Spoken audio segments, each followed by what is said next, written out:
नमो नारायणाय। ओम नमो नारायणाय। ओम नमो नारायणाय। ओम नमो नारायणाय। ओम नमो नारायणाय। ओम नमो नारायणाय। ओम नारायणाय। ओम नमो नारायणाय।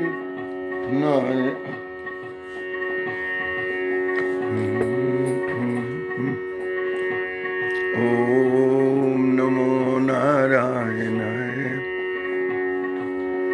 ओम नारायणं पद्मभवं वसिष्ठं शक्तिं च तत्पुत्रपराशरं च व्यासं शुकं गौडपदं महान्तं गोविन्दयोगीन्द्रमथास्य शिष्यम् श्रीशङ्कराचार्यमथास्य पद्म पादं च हस्तामलकं च शिष्यम् दन्तोटकं वार्तिककारमन्यान् अस्मद्गुरून् सन्ततमानतोऽस्मि। श्रुतिस्मृतिपुराणानाम् आलयं करुणालयं नमामि भगवत्पादं शङ्करं लोकशङ्करं।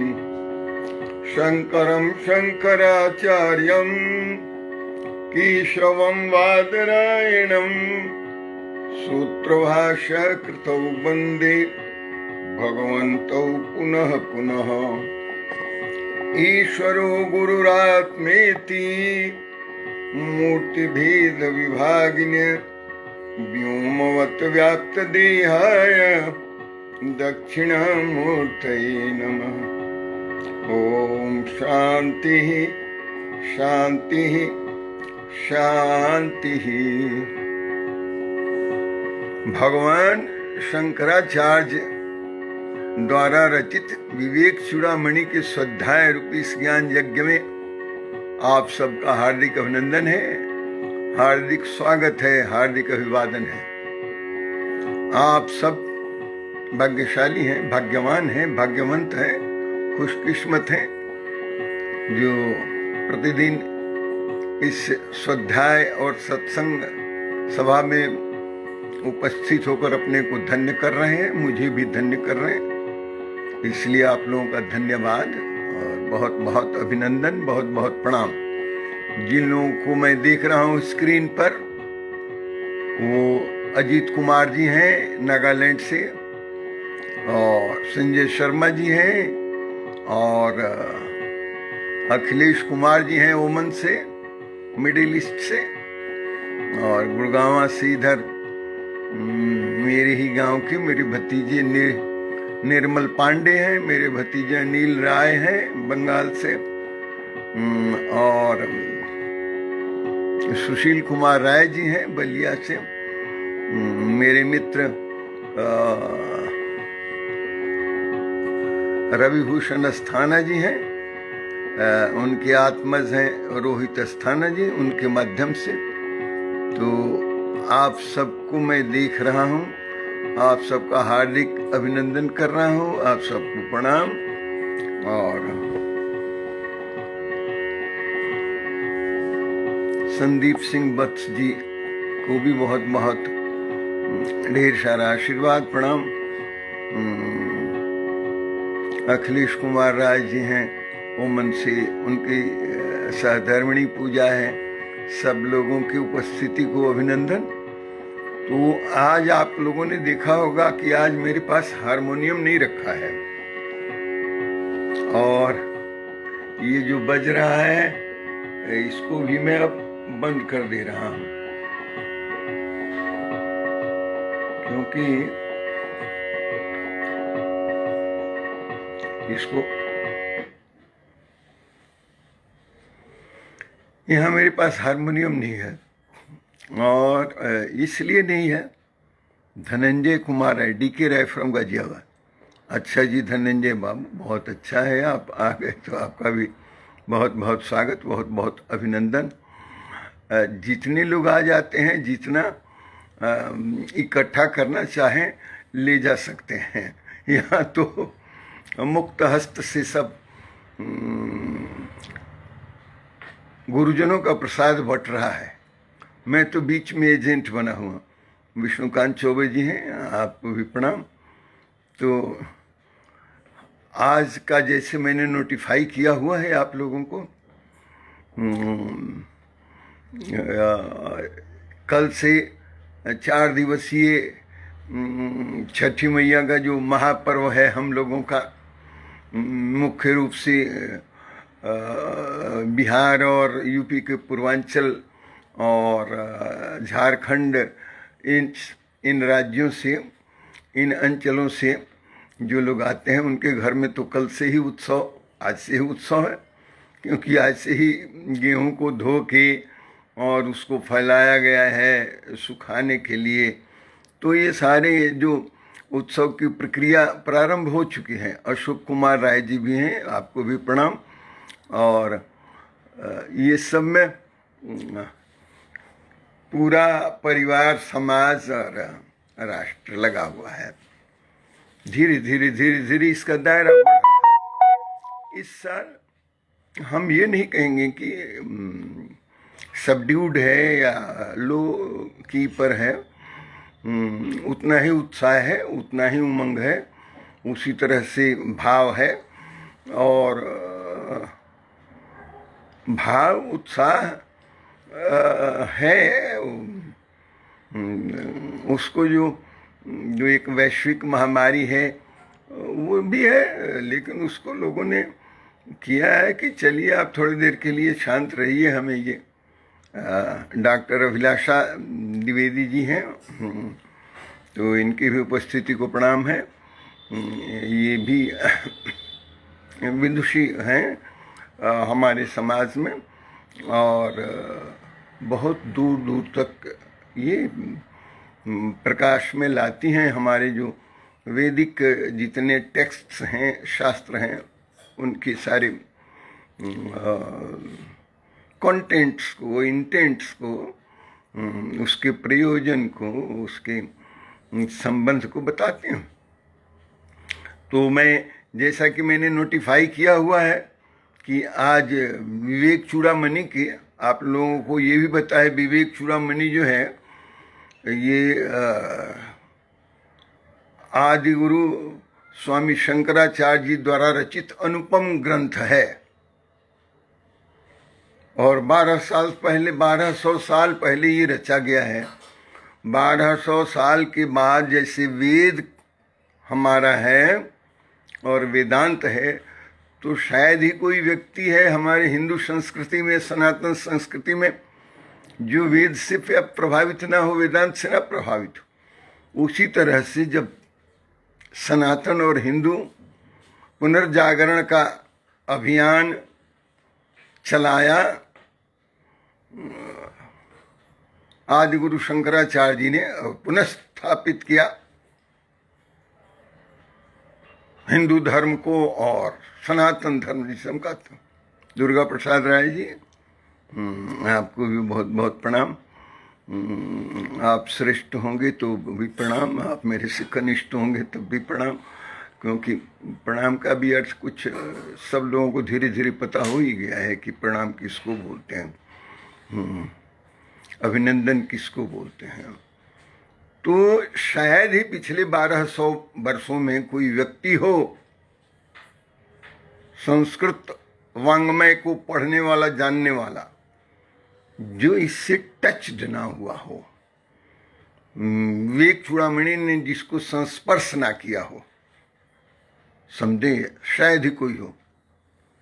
और स्वामी विवेकानंद, जिनके नाम की चर्चा आजकल हो रही है, JNU बदल ही दिया, नाम रख दिया। देखिए क्या सुधार होता है नाम बदलने से। कि नाम बदल के जेएनयू का यदि विवेकानंद विश्वविद्यालय कर दिया जाए तो कुछ काम भी बदल जाएगा? किसी की हिम्मत होगी जो मेरे जैसे लोगों को बुला सके? मैं जब भी किसी अपने मित्र से, वहां किसी प्रोफेसर से जेएनयू में कहता था कि मैं आना चाहता हूं, कहते थे कि आप आ जाएंगे तो हमारा सारा खेल बिगड़ जाएगा। मैं कहता था उन प्रोफेसर्स को कि आपका खेल बिगाड़ने के लिए मैं थोड़े आऊँगा, मैं तो बनाने के लिए आऊँगा, क्योंकि मैं प्रोफेसर इमेरिटस हूँ। तो मैं तो पढ़ाता हूँ वेदांत ना, रिलीजन और वेदांत पढ़ाने के लिए मुझे प्रोफेसर का मिला हुआ है पद और अपॉइंटमेंट, और कुछ तो नहीं पढ़ाऊँगा। तो विवेकानंद जी यदि किसी एक सिंगल ग्रंथ से प्रभावित थे तो विवेक चूड़ामणि, और विवेक का जो नॉलेज का चूड़ामणि है, जिसको हमारी बहनें, हमारी माताएं अपने चूड़ा में लगाती हैं, ये शीर्ष है, ये नॉलेज का शीर्ष बिंदु है। Ultimate in knowledge and wisdom. What is ultimate in knowledge and wisdom? It is Vivek Chudamani sir. Vivek means not only knowledge, knowledge with wisdom. And what is its crest? Topmost and ultimate? Vivek Chudamani is the ultimate in knowledge and wisdom. तो आज सातवें, जिन जिनको नहीं मिला है, मैं तो उनसे आग्रह करूंगा कि वो पिछले 2 सेशन में, जो सत्र में जो हुई प्रवचन हुआ है, उसको भी सहेजें, प्रथम और द्वितीय का, क्योंकि रोज रोज मैं पुनरावृत्ति करूंगा तो मैं तो वहीं 3 ही श्लोक करते रह जाऊंगा और 4 के आगे गाड़ी नहीं बढ़ेगी। सुरेश भाई कैसे हैं आप? ममता सोनी जी सब ठीक है ना? हाँ, आजकल फिर बहुत लोग बाग अस्वस्थ हो रहे हैं। चलिए, हमारे जो योद्धा हैं, स्वास्थ्य कर्मी, वो इसका कर रहे हैं, इस चुनौती का सामना। मैं आज 7वें श्लोक से प्रारंभ करूंगा। बसंती है, असम से मेरी भांजी है, बहुत बहुत आशीर्वाद। ममता सोनी जी तो इसी क्षेत्र में हैं। राजू राय हैं। हाँ, राजू राय कहाँ से हैं मेरे को पता नहीं है, यदि रिलेट करेंगे तो ठीक है। तो हम प्रारंभ करेंगे आज 7वें श्लोक से विवेक चूड़ामणि के। RN जोहरवाल साहब हैं इंदौर से, आपका भी स्वागत है, अभिनंदन है। कल हमने 7वां श्लोक भी पढ़ा था, आज उसकी पुनरावृत्ति आपके सुविधा के लिए करते हैं।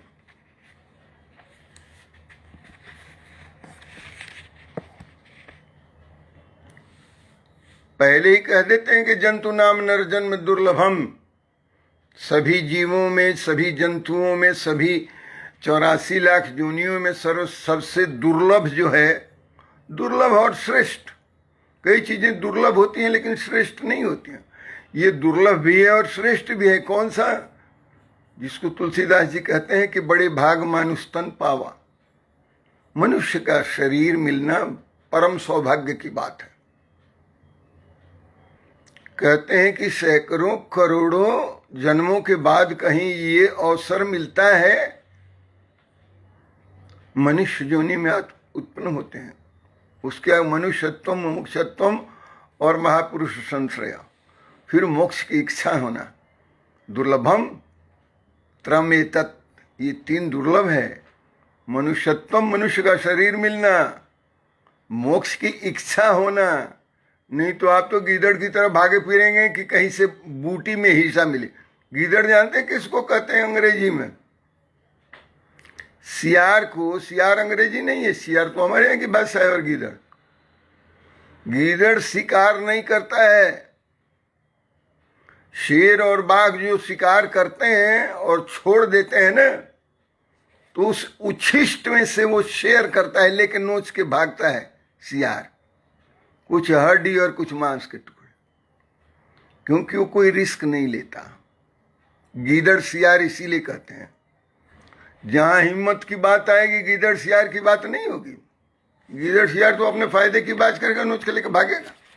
लूट के माल में से जो शेयर मिल जाए, छूट के लूट में से छूट के जो बचा हुआ है उसके लेके फूट जाओ, ये सियार का गुण है। आप सियार नहीं हैं, आप शार्दुल हैं, आप शेर हैं, सिंह हैं, व्याघ्र हैं। इन संबोधनों से संबोधित किया है भगवान कृष्ण ने गीता में अर्जुन को, अपने मित्र अर्जुन को, अपने संबंधी अर्जुन को। भगवान यहाँ कहते हैं, भगवान जब मैं यहाँ कहूंगा विवेक चूड़ामणि में, तो गीता के भगवान कृष्ण थे, यहाँ के भगवान शंकराचार्य हैं। तो भगवान शंकराचार्य कहते हैं, अमृतत्वस्य न शास्ति वित्तेन इत्येव हि श्रुतिः प्रवृत्ति कर्मणो मुक्तिः अहेतुत्वम स्फुटम यतः। कल 7वां यही श्लोक था जहां छोड़ा था। स्फुट कहते हैं जो ऐसे खुल जाए उसको स्फुट कहते हैं। स्फुट मतलब खुला, स्पष्ट, स्पष्ट को स्फुट स्फुट कहते हैं। और इसका उल्टा क्या होता है जी? संपुट होता है। संपुट मतलब ये बंद। जब ऐसे बंद हो जाए तो कहते हैं संपुट हो गया। संपुट पाठ कहते हैं ना, एक चौपाई इधर से भी लगा दिया, उसी चौपाई को से बंद कर दिया। संपुट मतलब बंद, स्फुट मतलब खुला। कहते हैं कि ब्रवीति कर्मणो मुक्ति है अहेतुत्वम स्फुटम यतः। यतः का अर्थ ये हुआ, यतः कर्मणे मुक्ति अहेतुत्वम स्फुटम। जैसे कर्म के द्वारा मुक्ति नहीं हो सकती है। किसी कर्म से कहते बैल दिन भर बोझा ढोएगा, हल चलेगा तो मुक्त हो जाएगा, नहीं होगा। फिर कल उसके जिम्मे वही काम लगेगा, बोझ ढोने का। गधा बोझ ढोएगा, फिर वही काम लगेगा, मुक्त नहीं हो सकता। किसी भी कर्म से बड़ा भी कर्म करिए, छोटा से छोटा कर्म करने से आप मुक्त नहीं हो सकते, कोई भी नहीं हो। इस तरह का कोई विधान नहीं है, इस तरह का कोई प्रोविजन नहीं है, कोई प्रयोजन नहीं है कि कोई कर्म भी नहीं होता ये कर्म कर देने से मुक्त हो जाएगा, ऐसा नहीं है। देखिए नेताओं को हार जाते हैं, जूता खाते हैं, फिर उठ के खड़ा हो जाते हैं, फिर उसी में लग जाते हैं, फिर उसी कर्म में लगते हैं, मुक्त नहीं हो सकता। कहते हैं कि मुक्ति ही अहेतुत्वम। अहेतुत्वम का मतलब हुआ कि इसका कोई कारण नहीं है। हेतु तो कारण होता है, अहेतुत्व मतलब कारण नहीं। संतोष राय जी, स्वागत है आपका भी जी। बहुत बुरा हाल है आजकल। हाँ तो क्या करा जाएगा। कहते हैं कि ब्रवीति कर्मणो मुक्ति अहेतुत्वम स्फुटम जाता है। जिस तरह से यह स्पष्ट है कि मुक्ति के लिए कोई ऐसा कर्म नहीं है जो बता दीजिए कि इस कर्म करने से मुक्ति हो जाएगी, नहीं। There is no mention anywhere कि ये काम, ये कर्म कर देने से हो जाएगी। अमृतत्वस्य, अमृतत्व और अमरत्व और अमृत, न आशा अस्ति, न शास्त्रीय न आशा अस्ति। अमृतत्व की आशा नहीं है। वित्तेन, कितना भी धन हो जाए तो अमृतत्व की आशा नहीं की जा सकती है। अर्थ ये हुआ कि आप जितना भी धन अर्जित कर लीजिए, जितना भी कर्म करके, बढ़िया कर्म करके भी धन अर्जित कर लीजिए, लेकिन कितना भी धन अर्जित कर लीजिए और उससे आप अमृत खरीद लेंगे ऐसा है नहीं। जहर तो खरीद लेंगे, ड्रग्स तो खरीद लेंगे, गांजा भांग खरीद लेंगे, नशेड़ी बन जाएंगे। तो बड़े से बड़े करोड़पति, अरबोपति, खरबोपति लोग भी नशे का तो सामग्री खरीद लेते हैं, अमृतत्व नहीं खरीद सकते। चाहे कितना भी बड़ा वो कारपोरेट का लीडर हो, चाहे कितना ही बड़ा हो धनी अमीर हो। आप लोग शायद जानते भी होंगे, लेकिन आप लोग बच्चे हैं, आप लोगों को उतनी जानकारी नहीं है कईयों को। ये जो मिडिल ईस्ट जहाँ है, जो हम कहते हैं अरब का जो क्षेत्र है हमारा, मध्य पूर्व उसको बोलते हैं, मध्य पूर्व एशिया का इलाका, वहाँ के लोग भूखड़ और गरीब होते थे, क्योंकि वहाँ भी वैसे ही अफ्रीका की तरफ बहुत सारा बालू और ऊसर और ऐसे ही डेजर्ट, मरुभूमि कंडीशंस, हरियाली नहीं, खेती के लिए जगह नहीं, तो वो सब भूखड़ थे और आपस में मारपीट करते थे। और धंधा था उनका लूट के लिए आना दूसरे दूसरे देशों से, दूसरे दूसरे शहरों से। कबायली टाइप लोग थे, लूटो फूटो खाओ। 1966-67 से हुआ, मिड 1960 से, कि उनके हाथ तेल लग गया, पेट्रो प्रोडक्ट्स, पेट्रोलियम लग गया उनके हाथ। क्या लग गया जी? पेट्रोल और डीजल उनको हाथ लग गया। आप कहेंगे पहले नहीं था, पहले था, बहुत कम था, बाद में अकूत भंडार उनको हाथ लग गया। जैसे हमारे यहाँ झारखंड में और छत्तीसगढ़ में और महाराष्ट्र में कई इलाकों में जो कोयले की खाने हैं, कुछ लोहा की खाने हैं, उसी तरह से हमारे यहाँ जो ये मिनरल्स हैं उनको पेट्रो मिनरल्स मिल गए 1966-67 में, और वो अमीर हो गए पेट्रो डॉलर से, पेट्रोल बेच बेच कर पैसा खो गए। लेकिन उससे उन्होंने अमृत नहीं खरीदा। क्या बात है, शंकराचार्य जी 1200 साल पहले कह रहे हैं कि वित्त के द्वारा, धन के द्वारा, वित्तेन इत्येव ही श्रुति ही ब्रवीति। श्रुति ही ब्रवीति मतलब वेद ऐसा कहता है, श्रुति कहती है, वेद के अंतिम भाग वेदांत को श्रुति कहते हैं। श्रुति ऐसी कहती है, वेद कहता है कि वित्तेन इत्येव न आशा अस्ति, किसकी? अमृतत्वस्य, अमृतत्व की आशा आप धन से नहीं कर सकते। उन लोगों ने पैसे से जानते हैं क्या किया? हथियार खरीदा, और हथियार से तो कोई अमर हो नहीं सकता। और आज मैं देख रहा हूं, तभी से 60-70 से शुरू किया लड़ना उन्होंने, आपस में काटा कूटी मार पीट पड़ोसी से अपने में, और आज आईएएस वाला भी चला रहा। तो अमर तत्व की थोड़ी प्राप्ति हो रही है उनको वित्त से। धन का उपयोग वो कर रहे हैं हथियार खरीदने में, वो तो विष है। ड्रग्स पेडलिंग करते हैं, ड्रग का कारोबार। जितना हिंदुस्तान, पाकिस्तान, बांग्लादेश का जितना अफीमची बदमाश ड्रगिस्ट जितना होता है, ड्रग पेडलर्स। राजू राय कुवैत से आपका दर्शन करो। बाबा क्या बात है राजू राय जी? तो आप कहाँ के हैं? थोड़ा गांव वाँव भी लिख देना कि राजू जी किधर से हैं। अभी देखिए वो आप कुवैत से हैं राजू राय जी, और उधर अखिलेश राय साहब वो ओमन में हैं। उस समृद्धि का, उस धन का, उस दौलत का उपयोग उन्होंने कहाँ से किया? किस काम में किया? हथियार खरीदने में। और आज भी आईएस के नाम में लड़ रहे हैं। ये कौन जी? सीरिया वाले और इराक वाले क्षेत्र बनाए हुए हैं। किसी को पता ही नहीं चल रहा है कि क्यों लड़ रहे हैं और किस बात के लिए लड़ रहे हैं। कोई झगड़ा भी नहीं, बिना झगड़ा के लड़ रहे हैं।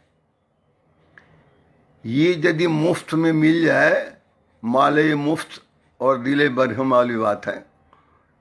मिल गया तेल, और तेल के व्यापारी बन गए, पेट्रोल डीलर्स अमीर बन गए, और उस अमीरी का और उस धन की प्राप्ति का उपयोग मार काट में कर रहे हैं, अफीम खाने में कर रहे हैं, जहर खाने में कर रहे हैं।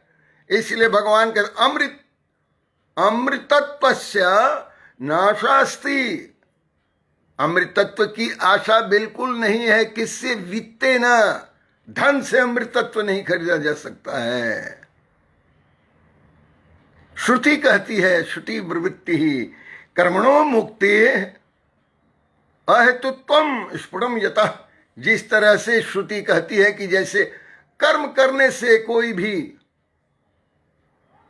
मुक्ति नहीं पा सकता है, उसी तरह से धन से कोई अमृतत्व नहीं पा सकता है। जस्ट सी द सीक्वेंस, धर्म अर्थ काम और मोक्ष। मुक्ति नहीं पा सकता है किससे जी? कर्म के द्वारा। इसलिए कैसा भी कर्म हो मुक्ति नहीं होगी, और कैसा भी आपका कितना भी धन हो तो आपको उससे अमृतत्व की प्राप्ति नहीं हो सकती है। आप यही चाहते हैं ना कि अमरत्व की प्राप्ति हो या मुक्ति हो। समझ लीजिए धर्म और कर्म will be of no help. करने इसका क्या होगा? अरे कुछ हेल्प हो जाएगा। आगे सुनिए 8वें श्लोक को। 8वां श्लोक बृहत वाला है। साधना कैसे करेंगे? अमृतत्व की प्राप्ति करनी है ना। अमृतत्व की प्राप्ति को ही ब्रह्म साक्षात्कार कहते हैं, उसी को मुक्ति कहते हैं, उसी को आत्म साक्षात्कार कहते हैं, उसी को ईश्वर कृपा कहते हैं, इसी को ईश्वर लाभ कहते हैं। कैसे होगा जी राजू बाबू ईश्वर लाभ? तो ईश्वर लाभ जी दर्शन करता हूँ, राजू बाबू लिख रहे हैं। वो आपके अनमोल विचार के लिए आपका बहुत बहुत धन्यवाद। अरे मेरा धन्यवाद क्या करोगे बेटे? ममता सर हम आपके दर्शन कब करेंगे? ममता जी हमारा दर्शन तो जब देखिए ना, अब ये मारवा स्टूडियो वाले हमारे मित्र हैं, संदीप मारवा जी हैं, और डॉक्टर संदीप मारवा जी, डॉक्टर सुशील भारती जी, अब ये सब लोग कोई कार्यक्रम बनाए, पता नहीं आजकल उन्होंने विज्ञापन तो दिया था कि 17, 18, 19 3 दिन उनका इंटरनेशनल फिल्म फेस्टिवल चलेगा।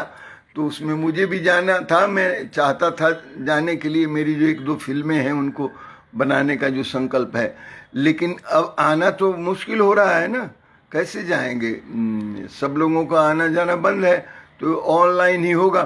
तो दर्शन तो हमारे और आपके तभी होंगे, हम लोग मिलेंगे जब वहाँ कोई कार्यक्रम स्टेज का मंच का प्रोग्राम होगा, तभी हम लोग आएंगे। लेकिन हम मिलते तो रहते ही हैं ममता जी, हम लोग मिलते तो रहते ही हैं मानसिक स्तर पर एक दूसरे से, और सत्संग में भी, और ऐसे भी आप कुछ लिखते रहते हैं तो उसको भी मैं पढ़ते ही रहता हूँ। धनंजय कुमार राय, अखिलेश राय जी, ओमन मेरे सगे बड़े भाई हैं। हाँ हाँ धनंजय कुमार राय, अच्छा आपको प्रेरणा क्या अखिलेश राय जी से मिली है क्या? तो अखिलेश राय जी आपके ओमन मेरे सगे बड़े भाई हैं, आप लोग सहोदर भाई हैं। तो ये बात आप पहले बताए होते, और आपकी रुचि इसमें नहीं है लेकिन उनकी रुचि है। इसको भी देखिए कि आखिर क्यों ऐसा। मैं वाराणसी से हूँ गुरुजी। ये राजू राय साहब वाराणसी से हैं और ये रहते हैं कुवैत में।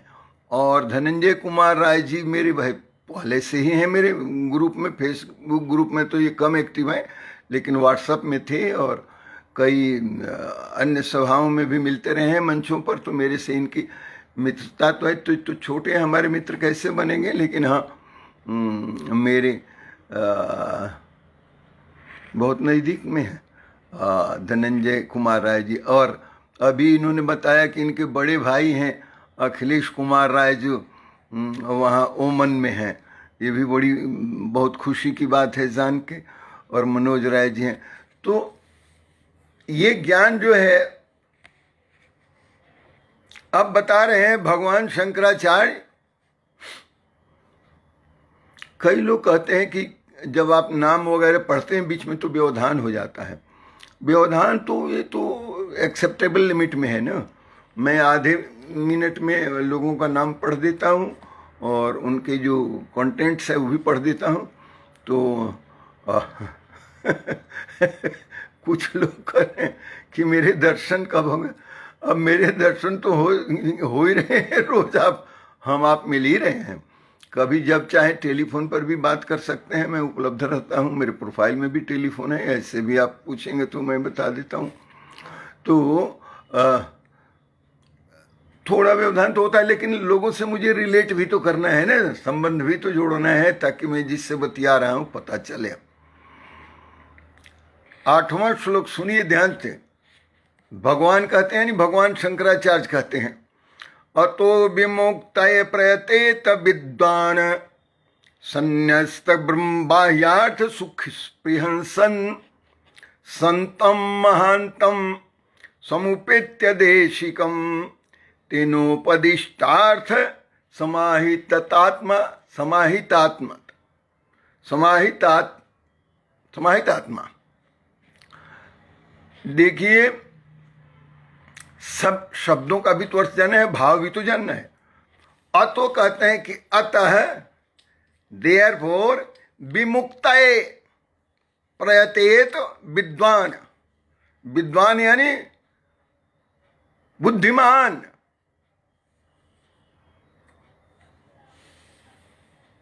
विद्वान मतलब प्रकांड विद्वान। आप सब विद्वान हैं। जिसने विद्या उपलब्ध की है, प्राप्त की है, वो विद्वान है। लेकिन विद्वान कौन होगा? तात्विक रूप से विद्वान किसको कहते हैं? भगवान कहते हैं कि अतः विमुक्तये यत् प्रयतेत। प्रयतेत मतलब यत्न करना। यति कहते हैं सन्यासी को। यत्नशील यस्यते यति। जो यत्नशील रहे उसको कहते हैं यति। किस चीज के लिए यत्नशील रहे? भगवत तत्व की प्राप्ति के लिए यत्नशील रहे, वो यति है। अब प्रयतेत का मतलब प्रयत्नशील रहे, अच्छी तरह से प्रयत्न करे। जो विद्वान अतोह विमुक्तये। विमुक्तये का अर्थ हुआ मुक्ति और विशेष मुक्ति। जो परम पुरुषार्थ है मोक्ष की प्राप्ति के लिए विद्वान को चाहिए क्या करना चाहिए, कैसे प्रयत्न करना चाहिए? कहते हैं संन्यस्त बाह्यार्थ सुख स्पृहा सन। संन्यास मतलब सम्यक रूपेण न्यसति, संपूर्ण त्याग कर दे। किसका जी? बाह्यार्थ सुख स्पृहा। बाह्यार्थ यानी बाहरी चीजों की, जो भी बाहरी जितना धन कमंडल है सब बाह्यार्थ में आता है। और सुख स्पृहा, बाहरी सुखों के यानी भौतिक सुखों के स्पृहा को यानी इच्छा को अच्छी तरह से त्याग दे। संन्यस्त बाह्यार्थ, संन्यस्त बाह्यार्थ सुख स्पृहा सन। सुख की, बाह्यार्थ सुख यानी भौतिक सुख की इच्छा को त्याग दे। सकाम कर्म करेगा तो भौतिक सुख की इच्छा करेगा तो सकाम हो जाएगा। और न्याय कहाँ? भौतिक सुख की इच्छा का अच्छी तरह से त्याग करके, परित्याग करके, संन्यस्त करके विद्वान को चाहिए मुक्ति के लिए यत्नशील हो तो संतम महांतम समुपेत्य देशिकम। देशिकम, देशिक कहते हैं जो आपको देश करे, उपदेश करे, आदेश करे। गुरु को देशिक कहते हैं। देशिक मतलब जो आपको बताए वो देशिकम है। देशिकम का अर्थ होता है गुरु। तो उस गुरु के समुपेत्य, उसके शरण में जाए, समुपेत्य उसके सन्निधि में जाए। किसके? संतम महांतम, जो संत हो और महंत हो। महान संत को महंत कहते हैं। जिसका अंतःकरण महंत महान हो वो महंत कहलाता है। अंतःकरण जिसका, अरे दिव्या कहाँ थे तो इतना दिन? दिव्या वशिष्ठ, दादाजी प्रणाम, तेज प्रकाश जी प्रणाम। प्रणाम कैसे हैं श्रीवास्तव साहब? कमाल हो जाता है, आपसे कनेक्टिविटी नहीं मिलती। कल भी आपके दर्शन नहीं हुए, कल वाला आप जरूर सहेज लीजिएगा। टीपी श्रीवास्तव साहब मेरे मित्र हैं बहुत पुराने। संजीव गौड़ साहब सादर प्रणाम आपको भी, और गुरुदेव को भी बहुत बहुत चरण स्पर्श, डॉक्टर बीएल गौड़ साहब को। तो ये तो पहले ही कह दिया कि प्रयतेत विद्वान, ये विद्वान लोगों का विषय है। ये ढोड़ाई मंगरू झगड़ू का विषय नहीं है। आप कहेंगे ढोड़ाई झगड़ू मंगड़ू से आपका कोई विद्वेष? मेरा विद्वेष नहीं है। प्रयत्न करके आइए, विद्वान बनिए, आप भी शामिल हो जाइए। कंडीशंस आर अतो विमुक्त प्रयतेत विद्वान। पहले से चर्चा हो गई है कि आपको इतनी श्रुतिपार दर्शनम जिसके पास होना चाहिए। श्रुतिपार दर्शनम, समस्त श्रुति के वेद के अर्थों को जिस पारदर्शी जिसके पास हो। हस्ता मलक की तरह, हस्ता मलक कहते हैं हाथ पर आंवले को रख दीजिए ना, उसकी तरह देख ले संपूर्ण।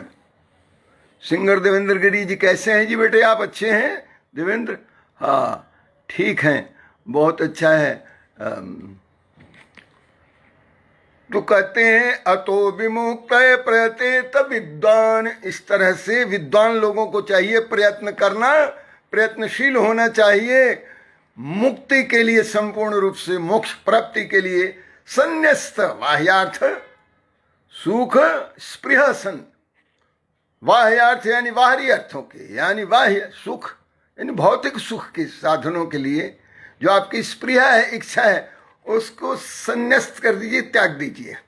और देशिकम, वैसे गुरु के शरण में जाइए। समुपत्या, किसके संनिधि में जाइए? संतम महानतम, कोई महान संत के शरण में जाइए, जो गुरु बना लीजिए।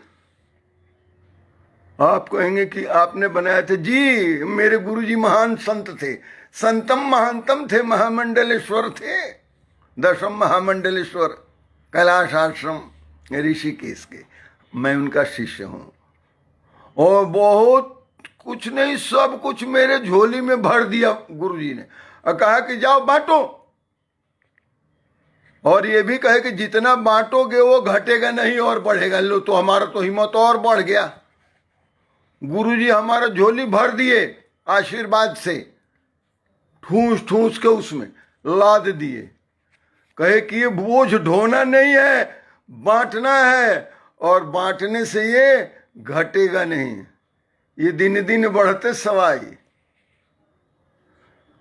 चोर न लूटेवा को, हाँ, खर्च न खूटे। जितना खर्च न खूटे, खर्चने से खत्म नहीं होगा, खूंटी नहीं बच जाएगी इसकी। और चोर न लूटे, चोर भी नहीं लूटेगा, क्या होगा? दिन दिन बढ़ते सवाई पायो रे, मैं तो राम रतन धन पायो। हाँ ठीक है, आप स्वस्थ रहें और जुड़े रहें, आपको भी लाभ होगा, सबको। तो दिन दिन बढ़त सवाई की गारंटी तो दे दिया मीरा बाई ने। खर्च न खूटो आको चोर न लूटे, और दिन दिन बढ़त सवायो पायो जी, मैं तो राम रतन धन पायो। इसलिए संतम महानतम, मेरे गुरुजी ने कहा कि इसको बांटिए उदारता से, समाज में, परिवार में, राष्ट्र में, विश्व में बांटिए। ये बढ़ता है बांटने से। सवायो संतम महानतम समुपेत्य देशिकम, उनके समीप जाके, उनके सन्निधि में जाके गुरु के, और तब तेन उपदिष्टार्थ, फिर तेन उनके द्वारा उपदिष्टार्थ, जिस तरह से उपदेश किया गया है, उपदेश दिया गया है, समाहित आत्मा, समाहित चित्त होके उसका विमुक्ताये प्रयतेत विद्वान, विद्वान को चाहिए कि प्रयत्न करे। क्या समझे जी? मित्रों, कुछ लोग मित्रों कहते हैं, हाँ मित्रों, क्या समझे? कहते हैं कि तेन उपदिष्टार्थम समाहित, समाहित आत्मा, समाहित आत्मा का मतलब समाहित चित्त होके, पर्यवस्थित चित्त होके, चित्त को एकाग्र करके, ध्यानस्थ होके, किस पर? जिसका उपदेश किया है गुरुजी ने। तेन, तेन का मतलब गुरुजी द्वारा जो उपदिष्टार्थम, उपदिष्टार्थम यानी जो उपदेश किया गया है उसके अर्थ का आप चिंतन कीजिए। संतम महानतम समुपेत्य देशिकम तेनोपदिष्टार्थम समाहित आत्मा, तब करिए आप चिंतन उसका। रजनीश पुष्कर जी कैसे हैं जी? प्रणाम, ओम नमो नारायण। आपसे थोड़ा मेरे को कभी कभी डर भी लगता है, हाँ, कि कहीं हमने कुछ कह दिया तो। मैं बहुत सारे लोगों को इस पर बहुत यत्न से मैं सेवा करता हूँ, भजन करता हूँ आप सब लोगों का। आप लोग यदि लिखते जाएंगे तो आप लोगों की रुचि का भी मैं ध्यान रखता हूँ। संतम महांतम समुपेत्य देशिकम तेनोपदिष्टार्थम समाहित आत्मा, समाहित चित्त हो करके उस गुरुदेव जो संतम महांतम है, महान संत हैं, उस गुरुदेव के समीप जाके सन्निधि में जो उन्होंने उपदेश किया है, उनके द्वारा जैसा उपदेश किया गया है उसके अर्थ का आप चिंतन मनन श्रवण मनन निधिध्यासन कीजिए। बताऊंगा अभी श्रवण क्या होता है। और उसी वक्त अतो विमुक्त प्रत्येत विद्वान अतः therefore the learned people should endeavour to, प्रयतेत मतलब इंडिवर टू, प्रयास करना चाहिए, प्रयत्न करना चाहिए, संन्यास तक। प्रयास किसका करना चाहिए और संन्यास किसका करना चाहिए? प्रयास करना चाहिए विद्वान लोगों को जो गुरु जी ने उपदेश दिया है उसके अनुकूल। और संन्यास किसको करना चाहिए? संन्यास्य वाह्यार्थ सुख, वाह्यार्थ सुख के जितने साधन स्पृहा, उसकी स्पृहा को, इस इच्छा अभिलाषा को त्याग दो। अब गुरुदेव की शरण में जाओ और गुरुदेव ने जो उपदेश दिया है उसका काम करो। अपने आप सेल्फ स्टाइल्ड मत बनो। सेल्फ स्टाइल्ड बनने से आपको लाभ नहीं होगा। आगे कहते हैं, बिल्कुल गीता के 6ठे अध्याय का ये श्लोक की तरह है। 9वें श्लोक में क्या कहते हैं भगवान कहते हैं, यानी भगवान शंकराचार्य जी कहते हैं 9वें श्लोक में, ध्यान से सुन, उद्धरेत आत्मानम मग्नम संसार वारिधौ, उद्धरेत आत्मानम मग्नम संसार वारिधौ। ओहो, क्या बात है। Sometimes I wonder how he has excelled over others. Doctor TP Srivastava sir, amazing, I am overwhelmed, I am telling you. जिस तरह से उद्धरित आत्मानम न आत्मानम और साधयित वहां कह रहे हैं भगवान कृष्ण, यहां भगवान शंकराचार्य कह रहे हैं कि उद्धरेत आत्मानम मग्नम संसार वारिधौ। संसार वारिधौ, मग्न होना मतलब डूबना। संसार वारिधौ, संसार सागर में, वारिध यानी वारिध का सांस। तो ये संसार सागर क्या है? यही इसी को भव सागर कहते हैं। भव बने होना, और संसार मतलब संस्कृत होना, जो सरकते रहता है उसको संसार कहते हैं। सो भव वारिधौ का मतलब ये हुआ, संसार वारिधौ का अर्थ ये हुआ कि संसार सागर रूपी भव सागर। ये भव सागर क्या है? भव मतलब होना, जन्म होना, मरण होना, जन्म होना, मरण होना, डूबना उतराना, डूबना उतराना, डूबना उतराना। कहाँ? संसार वारिधौ। अरे संसार वारिध में, समुद्र में डूबते उपराते हो, दम तुम्हारा फूल रहा है, हाँफते हो, कांपते हो, गुरु के शरण नहीं जाते हो, तो कहते उद्धरेत आत्मानम मग्नम संसार वारिधौ। संसार वारिधि में, संसार समुद्र में मग्नम तुम डूब रहे हो, कौन करेगा तुम्हें, निकालेगा? कहते हैं उद्धरेत आत्मनाम, स्वयं उतरना पड़ेगा, वहां उद्धार करना पड़ेगा। Nobody else can take you across this संसार वारिधौ। सुनील राय जी,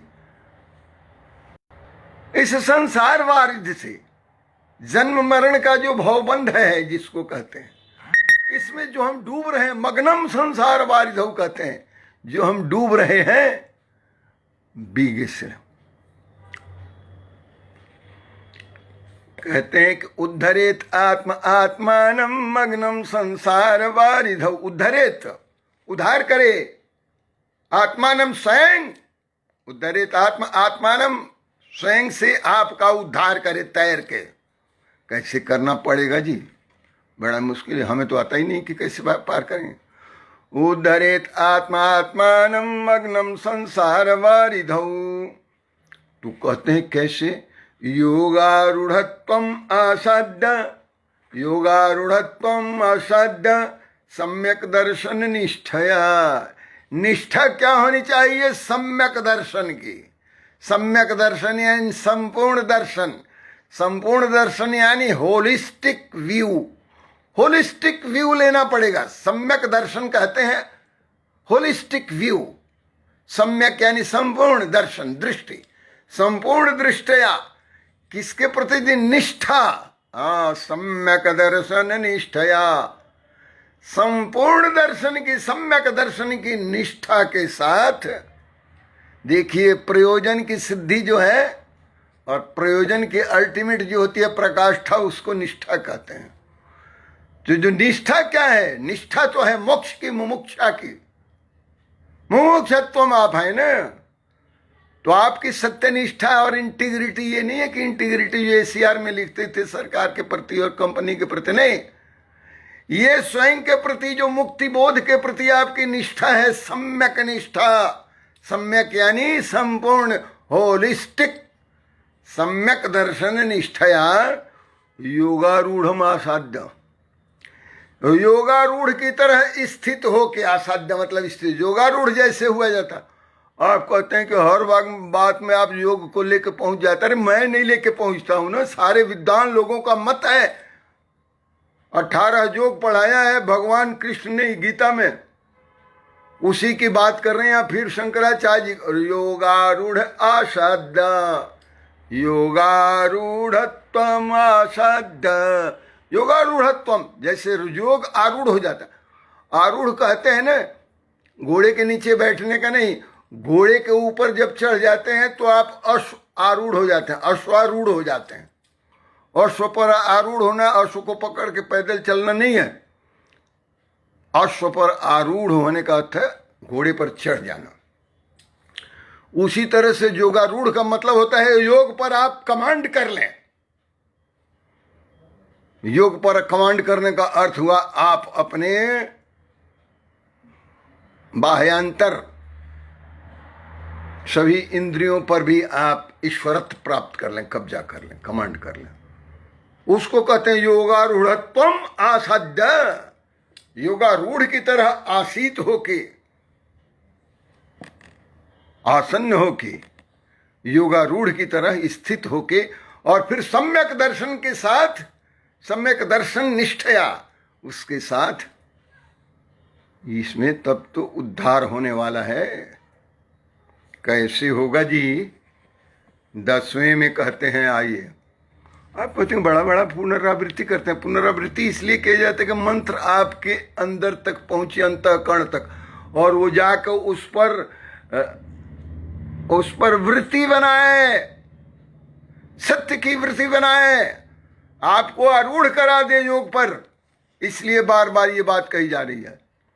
आगे कहते हैं 10वें श्लोक में, पंडित जी ध्यान से सुनिएगा। मित्रवर विप्रवर श्रेष्ठ जिनों, अभी एक रजनीश पुष्कर जी हैं, मेरे मित्र हैं, ये मुझे विप्रवर कह के करते हैं संदेश, क्योंकि उनको डर लगता है किसी को गुरु बनाया हुआ है, कहीं मेरे को गुरु जी कह दिए, चाहे चाचा कह दिए, चाहे काका कह दिए, तो काम गड़बड़ हो जाएगा, रिलेट हो जाएंगे। इसलिए अपने को रिलेट नहीं करते हैं, सेग्रीगेट करके रखते हैं। अच्छा चलिए, जो भी आपको अच्छा लगे। तो ही मोहे नाते अनेक मानिए जो भावे, तुलसीदास जी तो यही कह रहे हैं राम जी से, जो आपको अच्छा लगे आप मान लीजिए, मेरे से रिश्ता। तो ही मोहे नाते अनेक मानिए जो भावे, जो आपको अच्छा लगे मान लीजिए, लेकिन मैं आपको छोड़ने वाला नहीं हूँ, क्योंकि आपसे रिश्ता तो मैंने बना लिया है। तो जो ही रिश्ता आपको अच्छा लगे बता दीजिए, उसी की तरह मैं आचरण करूँगा। आगे कहते हैं 10वें श्लोक में, भगवान यानी शंकराचार्य जी क्या कहते हैं कि सन्न्यस्य सर्व कर्माणि भवबंध विमुक्तये, और यत्यतां पंडितय धीरे आत्मा अभ्यास उपस्थिते।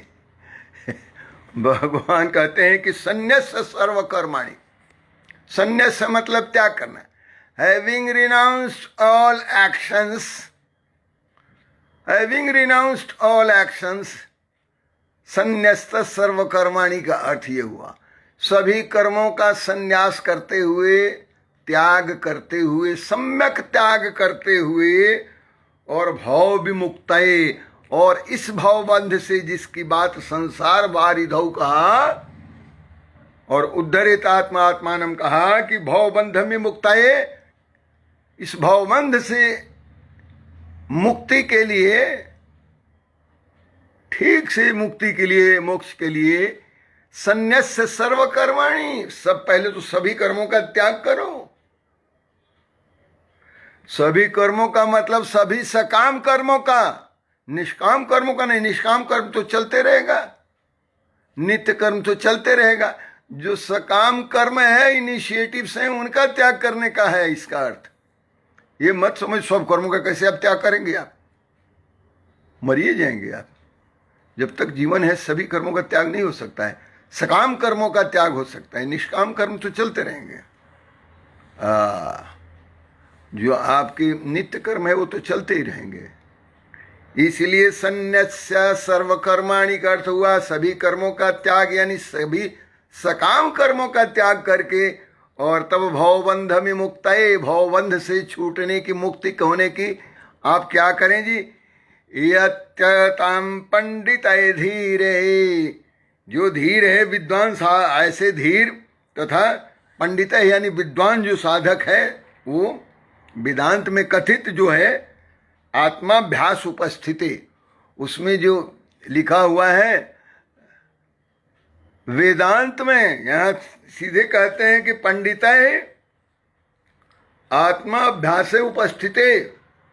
विद्वान साधक को चाहिए कि वेदांत में जिस तरह से बताया गया है यत्यताम, यत्न करे उस तरह से, धीरे मतलब धीरज के साथ। ये नहीं कि एक दो दिन में फायदा नहीं हुआ तो छोड़ के भागे। क्या करिए, अरे गए थे क्या करने, प्रवचन सुनने, किस चीज का? विवेक चूड़ामणि का।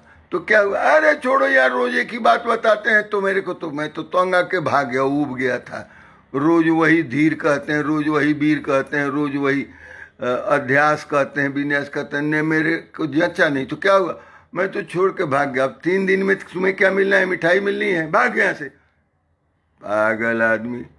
धीरे ही कह रहे हैं यहाँ, बड़ा से बड़ा विद्वान को कह रहे हैं कि तुम्हें धैर्य पूर्वक चलना पड़ेगा इसमें। It is not an overnight phenomenon. रातों रात आप हीरो नहीं बन सकते।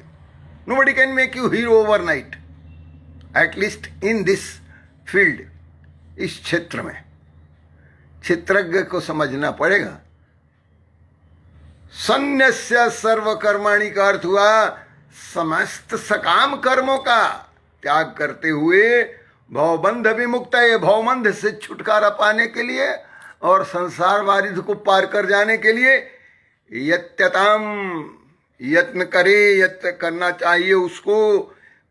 पंडित पंडित को, विद्वान को धीर ही, धैर्य के साथ आत्माभ्यास।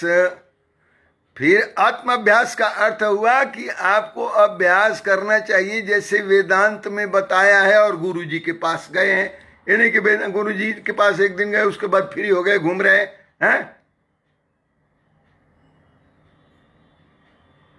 गुरु जी के निर्देश के अनुसार फिर धैर्य पूर्वक। It's not an overnight phenomenon you can achieve a stardom within a day or two. No way sir, not possible. धीरे ही, धैर्य के साथ, पंडित धीरे ही आत्माभ्यास उपस्थिति, अपने को मुक्त होने के लिए चेष्टा करनी चाहिए, अपने को उपस्थित करते। स्थित कर देने का मतलब उसमें अपने को लगा दीजिए आप अभ्यास में पूरा धैर्य पूर्वक। कैसे? जैसे वेदांत में क्या बताया है, उस पर श्रवण मनन और निधिध्यासन। जैसे योग में बताया जाता है कि धारणा ध्यान समाधि, धारणा ध्यान समाधि बताया जाता है आत्मलाभ के लिए, उसी तरह से इसमें बताया था श्रवण मनन निधिध्यासन। श्रवण मतलब सुनना, और मनन मतलब उसको गुणना, और निधिध्यासन मतलब उसका ध्यान करना। आप सुने ही नहीं तो मनन किसका करेंगे, और मनन ही नहीं करेंगे तो निधिध्यासन किसका करेंगे, चिंतन किसका करेंगे। श्रवण मनन निधिध्यासन का जो सीक्वेंस है, श्रवण in listening to the text from your guru, and then deliberating on, pondering over it, and thereafter, after pondering, फिर कहते हैं निधिध्यासन। निधिध्यासन है उस पर चिंतन करना, मेडिटेटिंग ऑन दैट। तो जो वहाँ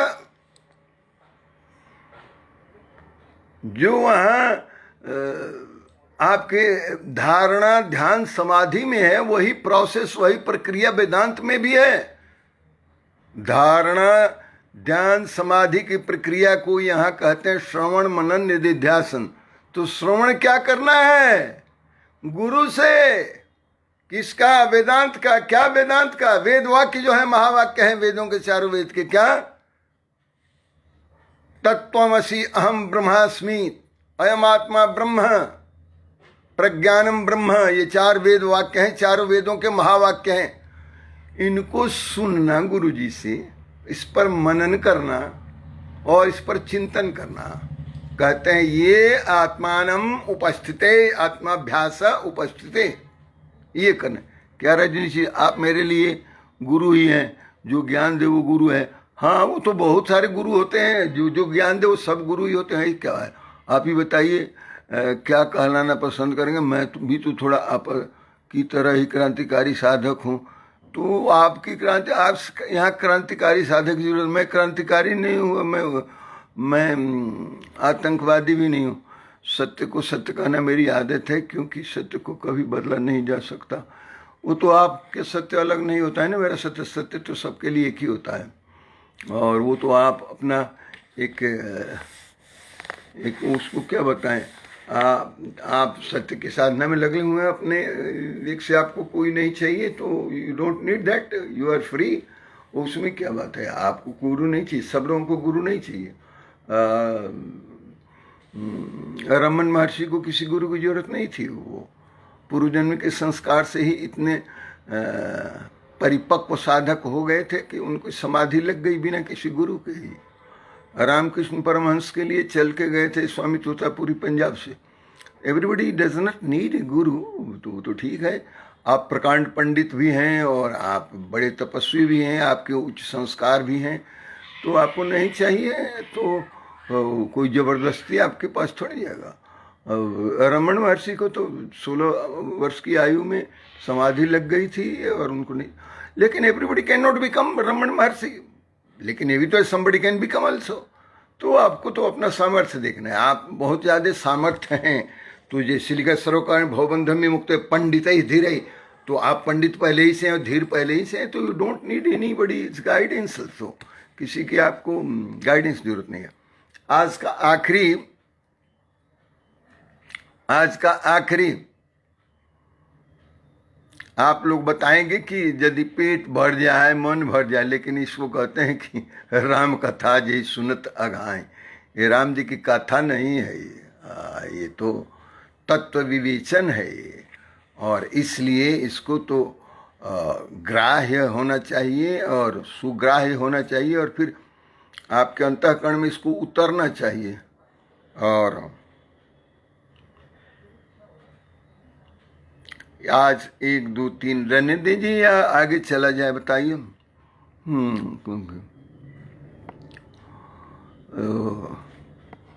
चलिए आज एक और सही एक श्लोक और हो जाए, ठीक है। आगे देखिए 11वें श्लोक में भगवान क्या कहते हैं। अखिलेश कुमार जी अभी मुझे बताए, धनंजय जी कहीं लिख रहे थे, तो बहुत दिनों से मेरे साथ जुड़े हुए हैं, जानते हैं। तो ये धनंजय कुमार तो हमारे जानने वाले, और आप उनके बड़े भाई हैं, बड़ी अच्छी बात है, दोनों भाई हमारे जानने वाले। देखिएगा, ध्यान से सुनिए।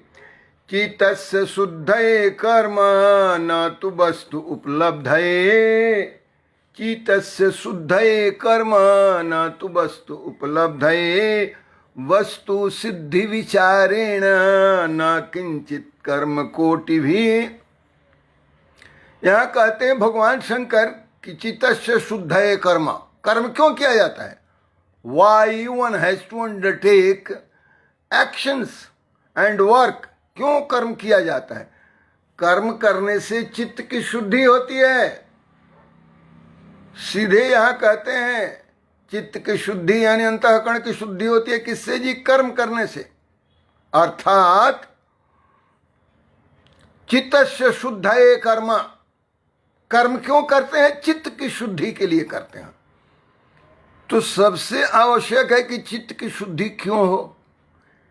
क्योंकि बिना चित्त की शुद्धि हुए उसमें भगवत साक्षात्कार नहीं हो सकता, आत्म साक्षात्कार नहीं हो सकता, परमार्थ नहीं मिल सकता, प्राप्ति नहीं हो सकती, मुक्ति नहीं मिल सकती। चित्तस्य शुद्धाय कर्म, इसलिए कर्म आवश्यक है। कर्म तो प्रथम सोपान है मुक्ति का। चित्तस्य शुद्धाय कर्म है, चित्त की शुद्धि के लिए कर्म करना आवश्यक है। कर्म नहीं करोगे चित्त शुद्ध नहीं होगी, क्योंकि तुम्हारे चित्त के अंदर जन्म जन्मांतर की संस्कार सब पड़े हुए हैं, जिसको इम्प्यूरिटीज कहते हैं, impurities of mind and impurities of your inner self. That impurities are required to be removed. How it could be removed? Through actions. Actions? What sort of actions? And what sort of work? Not anything and everything you are doing that thing. Not that work. Work for removing these impurities from your mind and inner self. अंतःकरण की, चित्त की अशुद्धियां जो हैं उनको दूर करने के लिए कर्म पहले करना पड़ेगा, अभ्यास करना पड़ेगा। यहाँ कर्म का अर्थ ये मत समझिए कि बोझा ढोइएगा तो हो गया चित्त की शुद्धि। इसलिए मैंने कह दिया कि ये मंगड़ू झगड़ू की बात नहीं है। पंडित ही फिर कहते हैं कि विद्वान प्रयतेत विद्वान पंडित ही धीर ही। पंडित को भी यहाँ धैर्य की जरूरत होगी और विद्वान को भी प्रयत्न की जरूरत होगी। इसलिए कहते चित्तस्य शुद्धाय कर्म, चित्त की शुद्धि के लिए कर्म करना पड़ेगा। क्या कर्म करना पड़ेगा? गुरु बताएगा ना। और समझो मैं तो खूब कर्म कर रहा हूं तो मेरी चित्त की शुद्धि हो रही है, ऐसे नहीं हो सकती है। गुरु बताएंगे कि what sort of actions are design to be perform by you to remove all the impurities of your mind and your inner self. How to remove them, कैसे उसको दूर करना है। चित्तस्य शुद्धये कर्म न तो वस्तु उपलब्धये।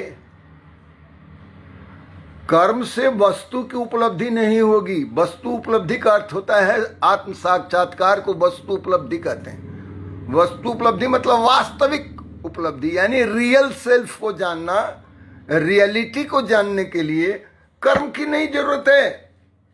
ऐसा कोई कर्म नहीं बता सकता है कि ये कर्म कर लीजिए तो आपको सत्य की प्राप्ति हो जाएगी, अमृत तत्व की प्राप्ति हो जाएगी, रियल सेल्फ को आप जान जाएंगे।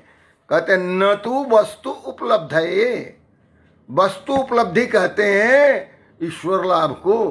ईश्वर लाभ कर्म करने से नहीं होगा, चित्त की शुद्धि होगी। तो हमारे गुरु जी ने कहा कि लेकिन चित्त की शुद्धि के बिना ईश्वर लाभ तो नहीं होगा। जी हाँ,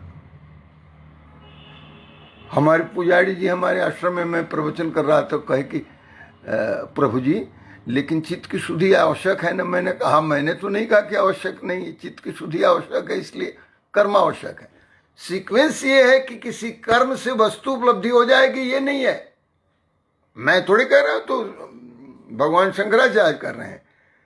चित्तस्य शुद्धये कर्म न तु वस्तु उपलब्धये। चित्त की शुद्धि के लिए कर्म आवश्यक है, लेकिन कर्म से किसी वस्तु उपलब्धि यानी ईश्वर साक्षात्कार हो जाएगा, ईश्वर लाभ हो जाएगा, ऐसा नहीं है। ईश्वर लाभ कैसे होगा? कहते हैं वस्तु सिद्धि विचारेण।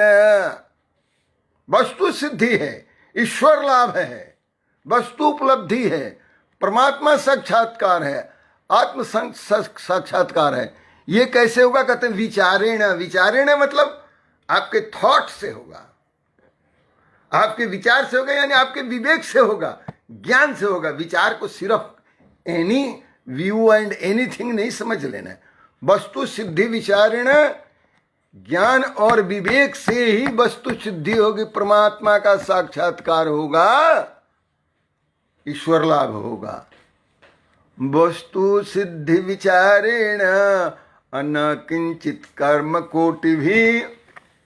वस्तु सिद्धि तो विचार से होती है, वस्तु उपलब्धि और ईश्वर लाभ तो विचार से होता है, ज्ञान से होता है, विवेक से होता है, and not by any other actions.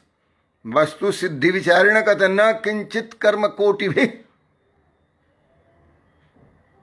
करोड़ों कर्मों के द्वारा, किसी भी तरह के करोड़ों कर्मों के द्वारा यदि कोई चाहे कि वस्तु उपलब्धि हो जाए, no way, not at all, it's not possible. मैं नहीं कह रहा हूं, भगवान शंकराचार्य कहते हैं वस्तु सिद्धि विचारेण न किंचित कर्म कोटि भी, किंचित कर्म कोटि भी, कोटिशः crores of actions cannot make you arrive at self-fulfillment, self-accomplishment, liberation, emancipation, परमात्मा साक्षात्कार, ईश्वर साक्षात्कार, ईश्वर लाभ करोड़ों कर्मों के द्वारा नहीं हो सकता। इस तरह का कोई विधान ही नहीं है वेद में या कहीं भी। कब होगा? कहते वस्तु सिद्धि विचारेण। वस्तु उपलब्धि तो विचार से होगा, ज्ञान से होगा। उस ज्ञान की उपलब्धि कैसे होगी? आगे तो सम्यक विचारता चलेगा ना कल से। फिर देखिए कल से हमारे छठी मैया का पर्व का भी, महापर्व का भी प्रथम दिवस है, 4 दिवसीय ये है, तो उसमें भी ये चलेगा। एक दिन हो सकता है जिस दिन सांध्यकालीन अर्घ होता है, जिसको निखंड कहते हैं, वो जो निखंड के दिन या 1 दिन 2 दिन इसमें कहीं विराम देंगे, लेकिन ये चलता रहेगा थोड़ा सा आगे पीछे करके। आप सबका बहुत बहुत न तो वस्तु उपलब्धि का समझ में नहीं आ रहा है, न तू वस्तु किंतु नहीं, तू मतलब किंतु, न तू मतलब किंतु नहीं, वस्तु उपलब्ध है।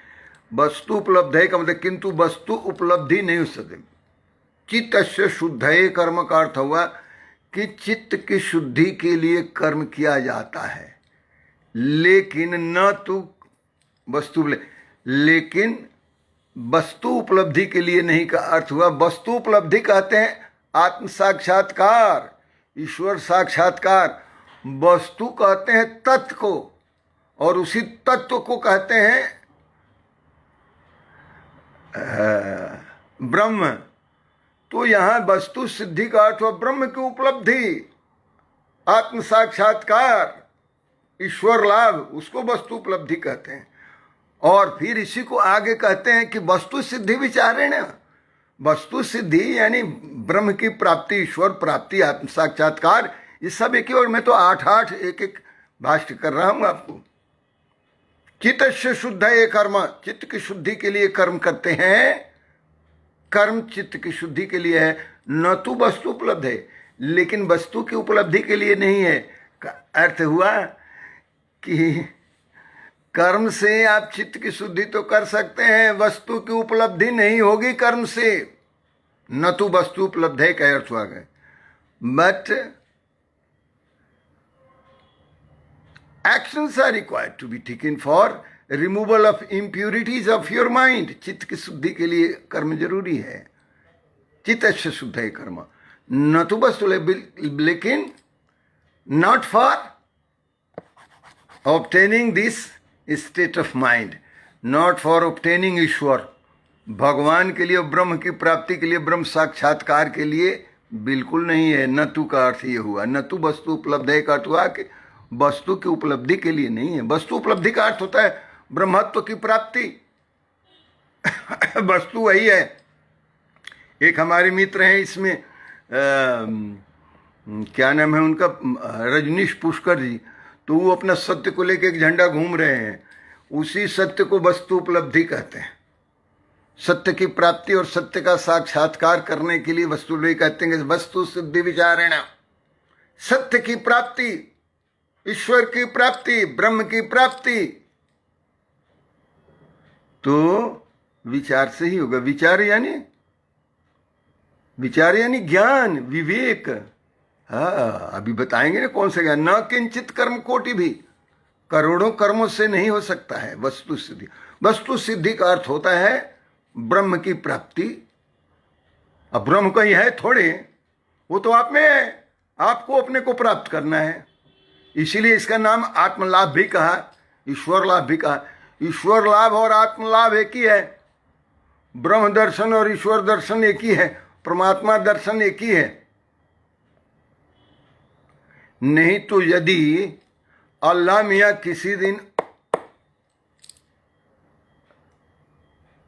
पैदा हो जाए अरब में या कहीं भी, तो भीड़ लग जाएगी ना, लात जूते चलने लगेंगे, लोग कट मार के जाके अल्लाह मियाँ को देखेंगे कि मेरे अल्लाह मियाँ गए। उसी तरह से क्रिश्चियन वर्ल्ड के यदि गॉड उतर के आ जाएं, 2000 साल पहले है तो उसके बाद नहीं आए। हमारे यहाँ तो कालांतर में आते आते रहते, हम लोग उतार लेते हैं ना भगवान को। यदि आ जाए वेटिकन में, जेरूसलेम में या कहीं और लंदन में, तो कितनी भीड़ लग जाएगी, अंग्रेजों से ज्यादा भीड़ लग जाएगी। सब धर्मावलंबी पहुंच जा रहे, ईश्वर आए हैं, उनकी जात कौन पूछेगा।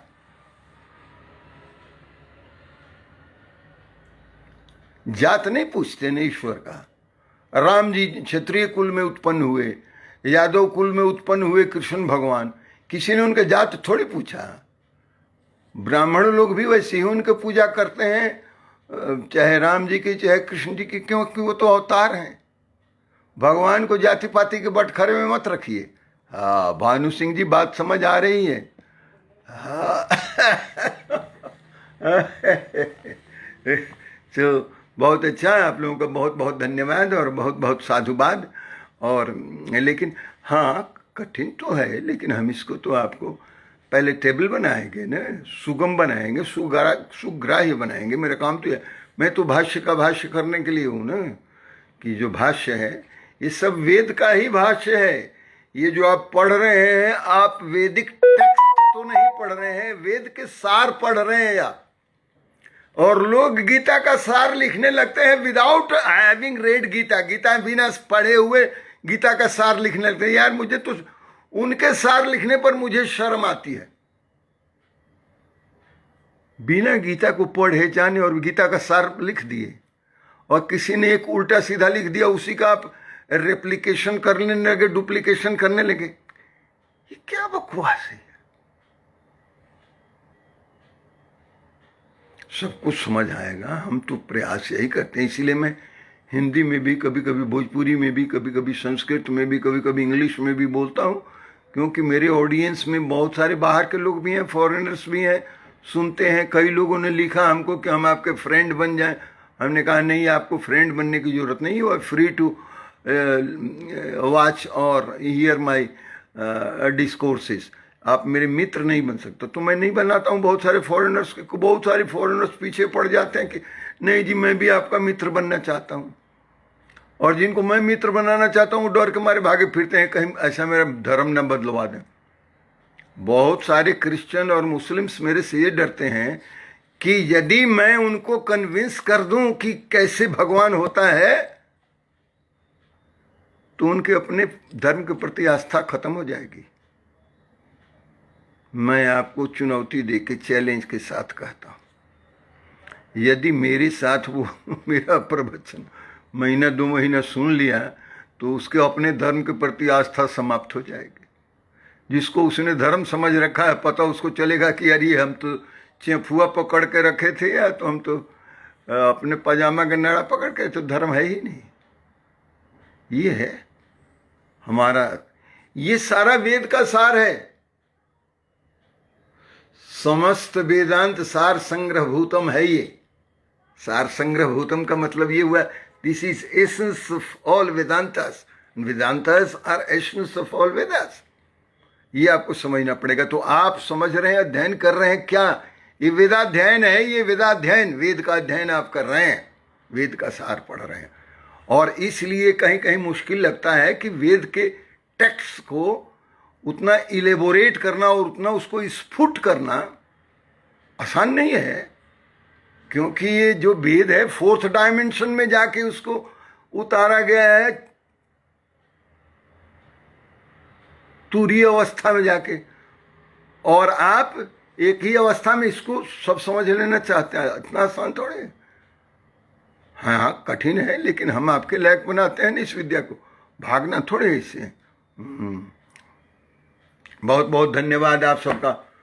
ओम पूर्णम मदः पूर्णमिदं पूर्णात् पूर्णमुदच्यते पूर्णस्य पूर्णमादाय पूर्णमेव अवशिष्यते।